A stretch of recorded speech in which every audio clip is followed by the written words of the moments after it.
Bonjour Olivier. Bonjour Jean-Philippe. Écoute, je suis très honoré que tu aies accepté mon invitation pour cette interview. Euh, je fais des interviews dans le cadre de la conversation avec Dieu, hein, Nigel Walsh. On va en Mhm. reparler. Je sais que tu es assez fan un petit peu du message conversation avec Dieu. Alors Oui, peut-être tout à fait. avant de rentrer plus dans les détails, peut-être que tu pourrais prendre quelques minutes pour te présenter. Que les gens connaissent un petit peu ton parcours, ce que tu fais, et peut-être comment tu en es venu à rencontrer Neil Walsh à travers son message Conversation avec Dieu. Ok. J'aime bien dire que j'ai eu trois vies dans ma vie. En fait, ça a commencé à 4 ans et demi. Je suis tombé la tête la première sur du béton. J'ai vécu une expérience de mort provisoire, comme dit Charbonnier. Avant, je disais imminente, mais non, on lui dit provisoire. Mais bon, je garde des images, mais je suis resté longtemps sans savoir d'où ça venait. À 22 ans, j'ai fait une autre expérience avec un ami qui m'a permis de vivre l'éveil. Donc, je m'attendais pas à ça. Ça m'est tombé dessus. Et puis tout d'un coup, il y avait comme une méta-compréhension de qui j'étais en lien avec quoi, qui était plus grand que moi, et le monde, les rôles qu'on joue, enfin qu'on vient prendre dans le monde, etc. Et puis, ce même ami m'a dit un jour, tu devrais acheter Conversation avec Dieu. C'était le volume 1, le 2 et 3 n'étaient pas encore sortis. Donc c'était vraiment... Au moi, je début, les ai ouais. suivis au moment à chaque fois Ouais. quand ils sont sortis. Et pourquoi trois vies? Parce qu'à cette époque-là, j'étais musicien de studio, j'étais à Paris. Après, je suis parti, j'en avais un peu marre de Paris, marre de ce métier, je m'amusais plus. Et je suis parti créer un ensemble de chambres d'eau, de gîtes touristiques et un complexe de golf en Touraine, du côté de Loches. Et puis ensuite, dégoûté de l'administration française, je suis parti en Belgique où je me suis formé au coaching. Donc musicien, créateur de complexes touristiques, et puis bon, j'avais développé des boutiques de CD d'occasion avec un ami, OCD ça s'appelle. Et puis ensuite, je suis parti en Belgique et là, leucémie. Donc encore une D'accord. étape assez Ouais. intéressante. Et puis entre deux cures de soins, je rencontre un coach qui me parle de Tao et qui m'a fait rentrer dans son école de coaching, Pierre Lucas. Et puis vraiment, c'est devenu un ami, un mentor. Et j'ai pu comme ça me former comme formateur. On allait bosser en entreprise avec des grands groupes, etc. Enfin, je vais pas les nommer. Je suis pas là Ouais, pour faire ouais. de la pub, surtout que c'est des lobbies qui seront pas forcément dans l'optique que j'aime. D'accord. Mais bon, ensuite, c'est à Bruxelles que j'ai rencontré Tania Sakovic. Je faisais une émission de radio sur RTL, et puis elle était là, et on a parlé, et je lui ai fait lire le livre que j'avais écrit sur à l'hôpital pendant la leucémie. Elle m'a dit, tu parles comme Vadim Zeland, tu parles de la même chose, c'est un peu le même style, il faut que tu traduises Transurfing. Et j'ai lu des premières bribes automatiques, enfin des traductions automatiques. Et de ce que je déchiffrais derrière, je voyais quelque chose de un peu la même portée que conversation avec Dieu. Et je pense aussi quatre accords Toltec. Je pense aussi au pouvoir du moment présent. Pour moi, il n'y a Mhm. pas énormément de livres. Je lis pas énormément. J'ai l'impression que j'ai eu accès à la connaissance avant de lire. Donc Ouais. ça s'est fait différemment. Mais voilà, j'ai trouvé dans Transurfing qu'il y avait quelque chose du même ordre. Et du coup, je me suis lancé dans cette traduction. Et effectivement, oui, ça parle de la même chose. Et pour en venir à Neil Donald Walsh, c'était, j'ai dévoré le premier. Enfin, quand je dis j'ai dévoré, je lisais 2 pages et puis je restais dessus et ça m'envoyait en l'air. Et le deuxième était plus géopolitique, Ouais. etc., compréhension du monde, Un peu était différent, bon, ouais. un peu différent, mais très intéressant aussi. Mhm. Et le troisième, c'était alors là, quand il parle de l'âme et tout, c'était vraiment. Et à chaque fois que je lisais, je disais mais bien, bien sûr, c'est vrai parce que c'était ce que j'avais vécu. C'est comme si je retrouvais écrit les déductions que j'avais faites pendant mon expérience d'éveil, enfin pendant et après quoi, parce que pendant l'éveil il y a pas grand chose, il y a le ici et maintenant, puis Mais après, tous les liens que je pouvais faire, et ce qui est rigolo, c'est qu'après, je me suis formé aux neurosciences, toujours à Bruxelles et avant de traduire Transurfing d'ailleurs avec Jacques Fradin. Et là aussi, j'ai retrouvé des éléments qui me faisaient penser à Neil Delannoy. Donc, je suis vraiment impressionné de voir tout ce qu'il y avait comme outil et comme, enfin, oui, quand on parle de Transurfing comme un puzzle qui réunit pas mal d'approches de développement personnel, je dirais que Conversation avec Dieu, c'est encore plus que le développement personnel, quoi. C'est la vie, l'univers, la spiritualité, le pourquoi de la vie, le pourquoi nous sommes là. Et, Ouais, c'est beaucoup de choses, hein. même si je le retrouve dans Transurfing, disons que Vadim Zeland est moins explicite que Neil Donald Watch, là. D'accord. Ouais, Ah, j'aimerais ouais. revenir sur ton expérience d'éveil. Tu nous disais, c'est comme si j'avais compris d'un seul coup à quoi j'étais connecté, qui j'étais. Est-ce que tu peux nous raconter un peu plus cette expérience, histoire de Oui, transmettre ça aux personnes qui nous écoutent d'une oui, manière oui. ou d'une autre, si c'est possible? Alors, il y en a qui vivent, on sait jamais ce qui va faire arriver l'éveil. Moi, il m'est tombé dessus, je m'y attendais pas, je savais même pas ce que c'était. Pardon, j'éteins mes téléphones là Vas-y, pour pas vas-y. qu'ils pètent. Et en fait, on avait pris, enfin, j'ai un ami qui m'avait proposé de venir tester une gélule expérimentale en provenance du laboratoire du professeur Alexander Shulgin en Californie. Et ce professeur faisait des expériences pour reconnecter sensoriellement les traumatisés du Vietnam. Donc c'était dans un D'accord. cadre tout à fait officiel. Et donc je suis venu. Donc on m'avait dit tu viens le matin, tu viens en métro, tu repartir en taxi le dimanche soir. Donc c'était vraiment tout le week-end. Ok. Et puis on a pris cette gélule, un peu comme on allait communier. C'est vraiment très méditatif, hein. On Ok. était vraiment là pour faire une expérience, hein. Il y avait des gens qui allaient, qui nous accompagnaient, qui connaissaient déjà ça. On était guidés, accompagnés pour faire cette expérience. Et puis tout d'un coup, c'est comme si j'avais eu une double fusée aux fesses. Et en fait, après, j'ai fait un lien avec comme une montée de Kundalini, quoi, comme si j'étais Mm. propulsé par un turboréacteur. Et et puis je me suis retrouvé à un moment, j'étais allongé, tout à fait conscient de tout ce qui se passait, mais comme si l'univers avait fait comme ça dans la tête. D'accord. Et donc je savais où j'étais, je savais ce qui se passait, j'étais tout à fait très conscient, mais il n'y avait rien d'autre qui n'existait, quoi. C'est-à-dire que j'étais vraiment dans un moment présent. Il n'y avait plus de pensée, il y avait un grand. Et puis je me disais, mais bon sang, mais c'était là, c'était déjà là, mais je le voyais pas. Un peu, voilà. D'accord. C'est comme Ouais. s'il y avait quelque chose de plus grand que moi qui était déjà là, mais je le voyais pas. Et donc, en fait, je sais que c'est toujours là. Mais voilà, quand est-ce qu'on va prendre la sensation de ce plus grand que nous qui est là, celui qui regarde, même qui est, et qui Ouais. regarde à travers nos yeux, je veux dire, et qui fait partie de nous, qu'on peut lier à Dieu, au divin, à la source, à Mm. l'énergie cosmique, tout ce qu'on voudra, Comment peu on la importe. voit, peu importe le nom, hein. Et donc, il y a eu vraiment un moment de grand vide, de grand silence intérieur.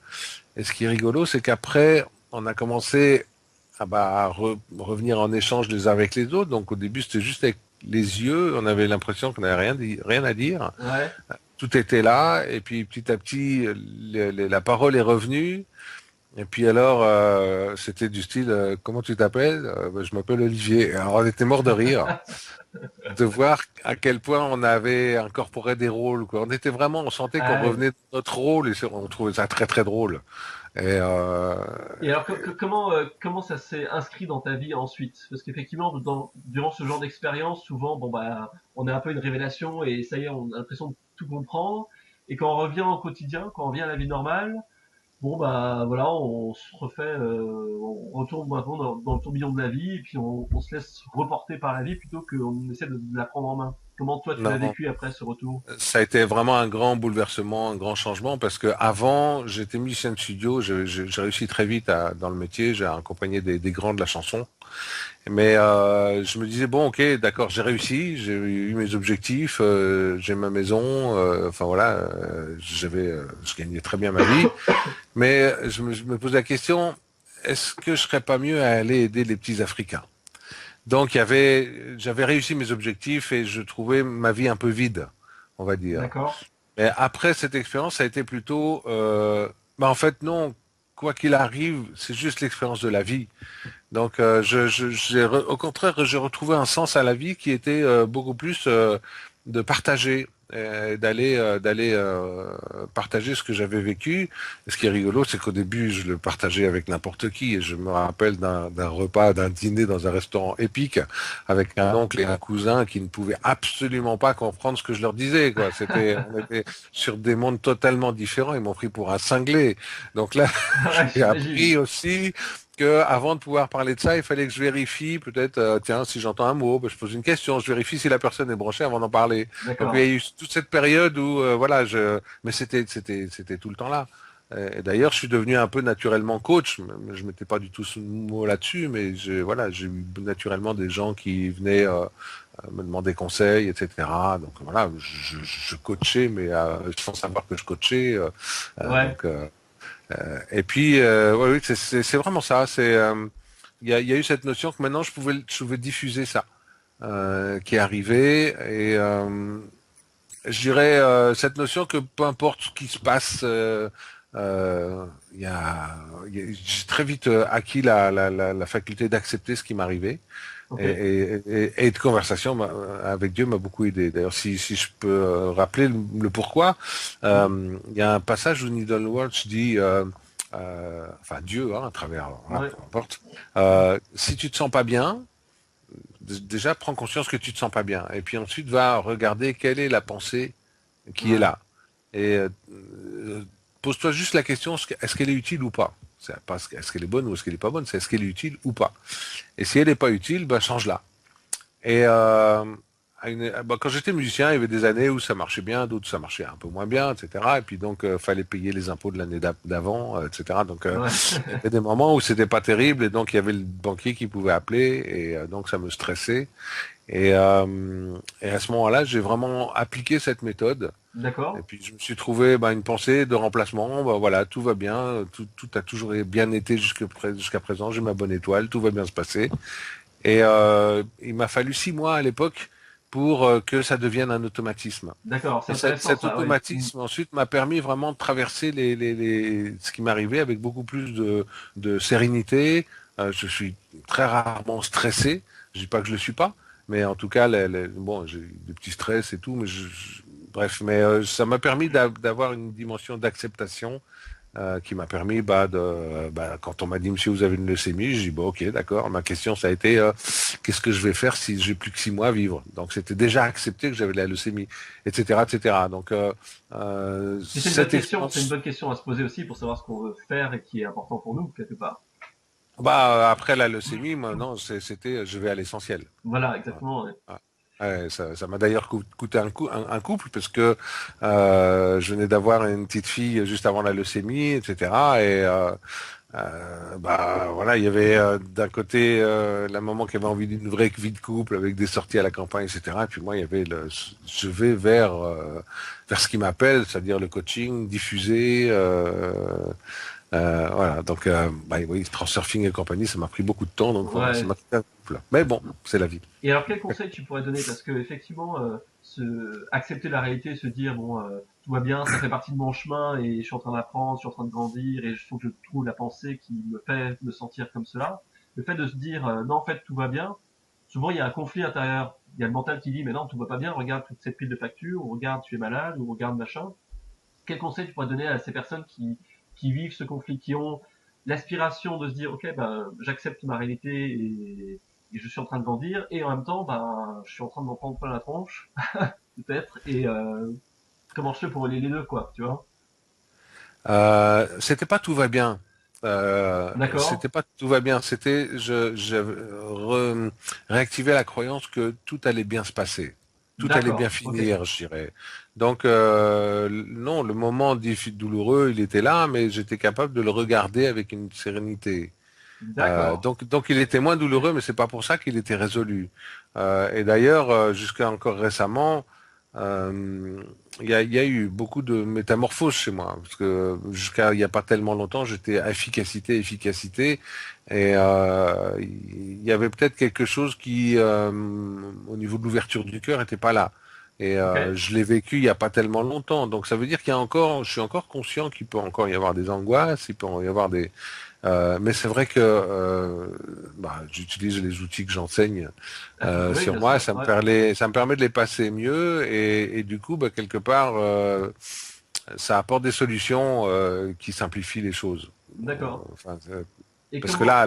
là, on parlerait plus de l'approche quantique et de transurfing quand je dis ça. Mais voilà, il y a des synchronicités qui arrivent quand une personne est bien alignée avec elle-même, je dirais. D'accord. Ouais. Alors justement, est-ce que tu aurais un conseil là-dessus pour l'alignement avec soi-même, pour les personnes souvent, on dit effectivement que le succès ou la réussite, après peu importe le sens qu'on met là-dessus, mais le fait d'atteindre un niveau de bien-être dans sa vie dépend de son alignement avec la vie. Est-ce que tu aurais un conseil à donner par rapport à ça, un truc ou une astuce à la Olivier Maslow, tu vois, le truc que tu fais tous les matins après le café ou avant de boire ton jus d'orange? J'ai pas vraiment de routine, j'ai pas vraiment de rituel comme ça. Euh, Moi, je pense que c'est surtout accueillir tout ce qui se passe. Ok, Accueillir tout ce qui se passe. C'est-à-dire si, je prends un exemple parce que ça m'est encore arrivé il y a peu de temps, des angoisses par rapport à l'argent, à savoir comment je vais payer ma mm, carte bleue fin du mois. Euh, et puis, accueillir elle est là, c'est quelque chose qui est à l'intérieur de moi qui veut me protéger. Et maintenant, qu'est-ce que j'en fais? À moi de me reconnecter à chaque fois en ma foi. S'il y a un mot qui viendrait, c'est la foi. C'est-à-dire que dans ce moment-là, j'ai une formule aussi que j'enseigne en cours, qui est un peu pour moi ce que j'appellerais l'affirmation de l'intention. C'est même si j'ai des angoisses par rapport à l'argent, enfin, je donne celle que ouais, j'ai utilisée pour ce cas-là, et même si je ne sais pas ce qui va se passer, parce que quoi qu'il arrive, nous ne savons pas ce qui va se ouais, passer. Ici et maintenant, je me reconnecte à la source. Et donc quand je dis ici et maintenant, je me reconnecte à la source, je me remets vraiment dans cette posture, proche de cet état, enfin en tout cas dans un état méditatif profond. Euh, j'ai la capacité de le faire assez facilement. Et la dernière partie de la phrase, c'est dans le but d'être une personne qui distribue le bonheur. Et ça, c'est un coaché, il n'y a pas longtemps, à qui j'ai fait faire l'expérience. Et puis, son but, c'était effectivement de distribuer le bonheur. Je trouvais ça très joli. Je me le suis accaparé. tu l'as Enfin, en même temps, je le partagé. partage. Mais en fait, c'est cette histoire de foi. Je pense que bien souvent, trop de personnes dans notre société ont perdu la foi qu'elles ont la possibilité d'avoir un univers qui les accueille et qui leur permet l'abondance et qui va leur permettre de vivre, même s'il n'y a pas forcément de sous, même si on ne sait pas ce qui va se passer, même si, etc. Et je dois dire que depuis que j'ai reformulé cette phrase, parce que j'avais vraiment des angoisses nocturnes, hein, Ah ouais, c'est d'accord, con ouais. à 56 balais d'avoir encore ça, mais comme quoi, On voilà, grandit je à tout suis pas âge. forcément une personne avec des matelas de billets sous le lit, non, que contrairement à ce que beaucoup de personnes pensent. Disons en tout cas, j'en fais pas ma priorité. C'est depuis que j'ai appliqué cette formule, eh bien, l'abondance revient. D'accord, Comme quoi, c'est vraiment l'alignement ultime, c'est vraiment d'être connecté à la foi, je d'accord. dirais. Est-ce, D'être dans un lâcher prise et dans la foi que l'univers et le monde et la réalité, cette interaction qu'on a avec cette source nous permet d'apporter des solutions sans que le mental, sans que ouais, l'énergie physique et matérielle ici dans ce monde ici-bas soit sollicitée. Et ça, c'est la foi ultime, quoi, la foi qui permet les miracles. qui transcende les Alors à montagnes. chacun, oui, voilà, chacun son niveau, j'aime pas tellement son niveau, mais chacun son chemin et chacun en est là où il est sur son chemin. Mais ce serait ça l'alignement ultime, c'est vraiment de se reconnecter à cette foi, se D'accord. reconnecter à cette source. Ouais. Ouais. Est-ce que tu peux, est-ce que tu identifies le moment, le déclic? Est-ce que c'est quelque chose qui se fait un peu de manière transparente pour toi, ou est-ce qu'il y a un vrai déclic où tu sens que tu vas basculer de l'autre côté, tu vois, de se dire non, bah, en fait, euh, j'accepte ce qui est et j'ai la foi, tu vois. Alors avant c'est un petit peu tu essaies de contrer un peu le mental qui dit non, ça va pas aller, ça va pas aller, et puis à un moment, hop, ça prend le dessus. C'est un peu comme le matelas, tu sais que tu repousses, tu lèves un matelas, Ouais. tu le pousses de l'autre côté, puis hop, il tombe tout seul. Est-ce qu'il y a un côté Oui, comme ça ou est-ce que c'est vraiment quelque chose de plus fluide? J'essaie en fait, de faire sortir aux gens aussi, oui, aux oui, oui, personnes, tu oui. vois, comment j'identifie que c'est passé, quoi. Tu vois, j'ai passé le cap. Alors, je dirais que c'est un peu la même chose que quand je travaillais à partir de ce remplacement de la pensée dont je parlais tout à l'heure. C'est immédiat, quelque part. D'accord. À partir du moment où je me connecte, c'est vraiment immédiat parce que je retrouve ce vide, cette sérénité. Mais par contre, le mental revient à l'assaut. Ouais. Donc cette sensation de sérénité arrive très vite. Par contre, peu de temps après, le mental revient. Donc c'est surtout être vigilant sur le fait que le mental est revenu et recommencer. Et bah, si on parle en termes de neurosciences, on pourrait dire qu'on va créer des nouveaux automatismes, des nouvelles connexions Ouais. neuronales. Donc au début, le mental revient, et puis après, il faut un certain temps pour s'en rendre compte, et puis on recommence, et puis après, il va peut-être falloir un peu moins de temps pour s'en rendre compte, et puis on recommence, et puis ça va peut-être durer un peu plus longtemps, et puis etc. Voilà, c'est comme créer un nouvel automatisme. À l'époque où j'avais travaillé ce remplacement de la pensée, que j'avais trouvé dans Conversation avec Dieu, il m'a fallu 6 mois, vraiment 6 mois, pour que ça devienne quelque chose d'assez automatique. D'accord. Ok. Ouais. Maintenant, je pense que c'est beaucoup plus rapide. Je pense que d'ailleurs, je le vois dans les ateliers, même les premiers ateliers de transurfing que je faisais.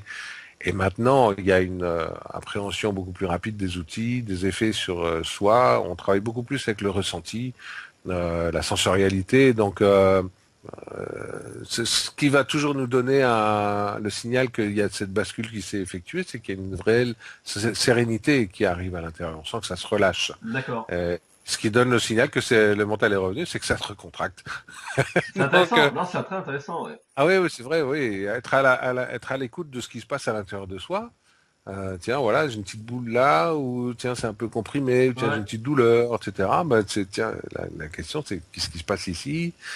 Voilà, et Il y a comment tout je un peux me cheminement. Ouais. reconnecter. Voilà. Et après, j'ai ma méthode pour me remettre dans le ici et maintenant.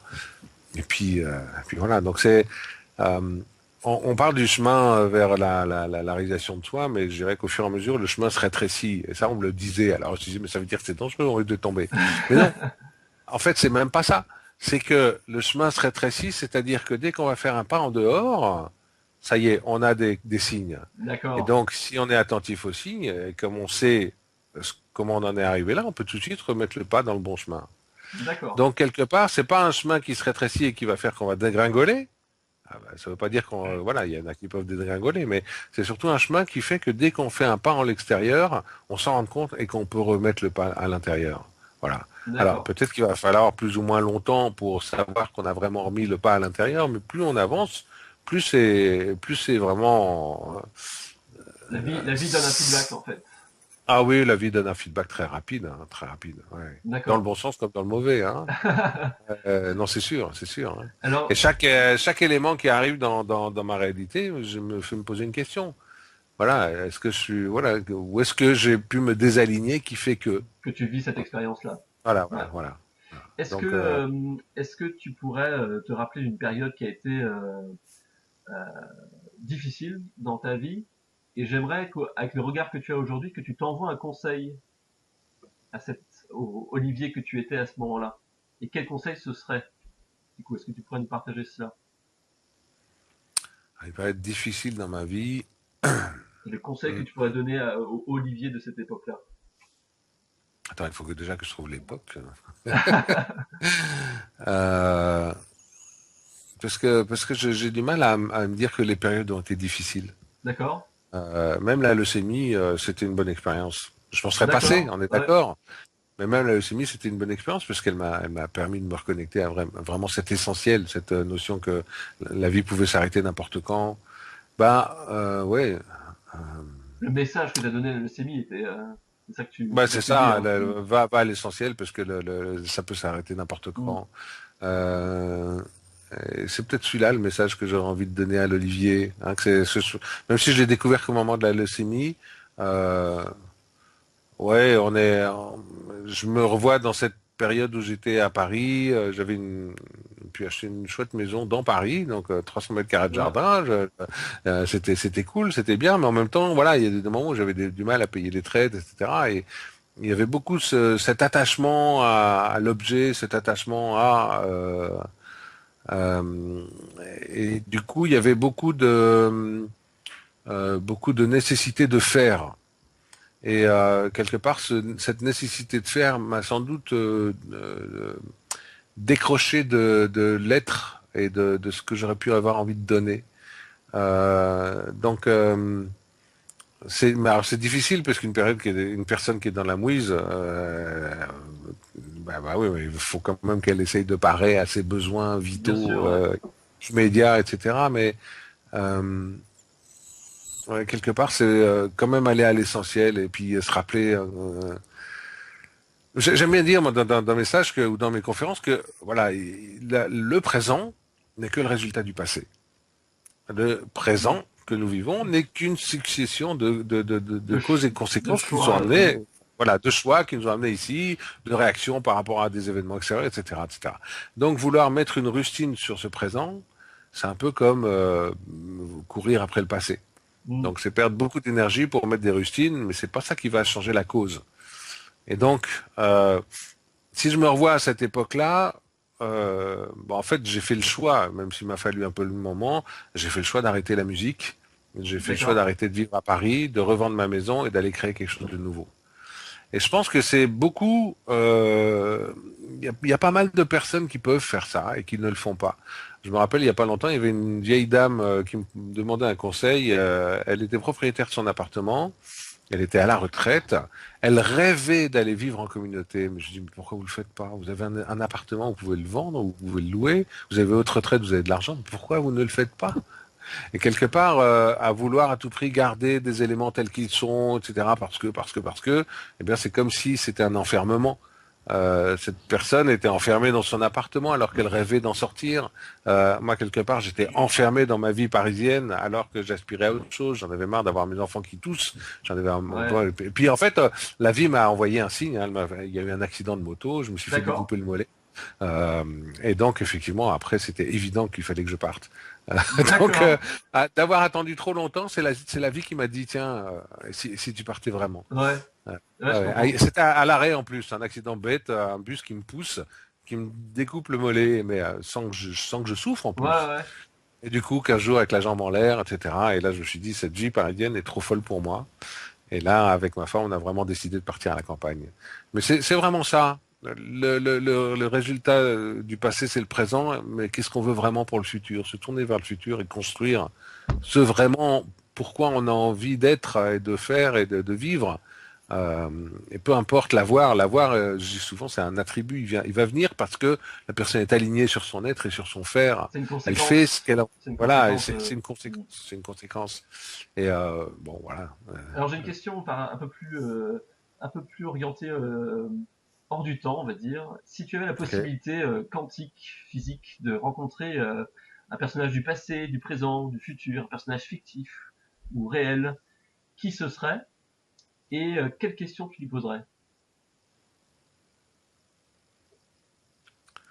La première personne qui me vient en tête, c'est Krishnamurti. D'accord? Euh,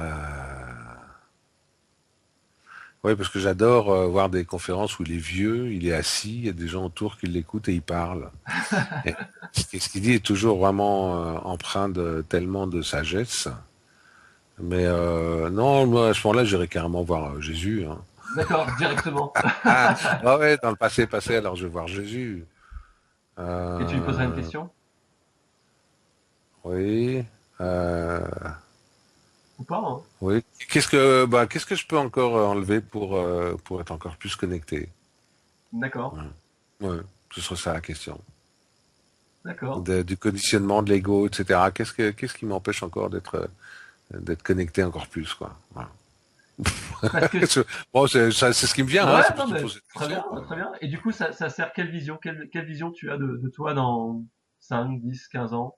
Quel but tu aimerais atteindre sans être dans un mode objectif, mais quelle version plus élevée de toi-même, comme dirait Neil Walsh, tu souhaiterais créer dans les Ce serait prochaines toujours années? dans l'accompagnement, toujours dans le coaching. Ce serait plus peut-être dans cette posture de Krishnamurti. Mais lui, il était vieux, 90 ans, 80 ans, je sais pas quel âge il avait, mais euh, d'être capable d'être juste un transmetteur euh, en laissant venir les choses, en D'accord. laissant venir ce Être qui va juste venir. le relais, Ouais. Oui, mais le relais de quoi? Moi, il y a un truc qui m'amuse toujours un peu, c'est que, alors oui, est-ce qu'il y a toute une hiérarchie d'anges, de guides, ouais. etc. Dans cette dimension métaphysique, ou est-ce que en fait on n'est pas juste un? Donc, il y a une notion que j'aime bien qui est dite dans Transurfing, sans doute aussi dans Conversation avec Dieu, c'est que bah, ce que tu crois est vrai. Mhm. Donc, c'est vraiment les croyances qui forment la réalité. Donc, moi, j'aurais plutôt tendance à dire que oui, même s'il peut y avoir des guides et des entités dans ce métaphysique, avant tout, ce qui m'intéresse, c'est de rejoindre le un. Donc, d'être juste le connecté au un, à ce tout et puis de laisser venir ce que Olivier Maslow doit dire à ce moment-là. Ça marche. Donc oui, ces notions de Chanel, de la Vierge Marie, de l'archange Gabriel, etc. J'avoue que je suis pas, mais en même temps je respecte. Hein. Ah Voilà, ouais. il y a des gens qui y croient, et ils ont raison d'y croire, puisque s'ils y croient, c'est que Mhm.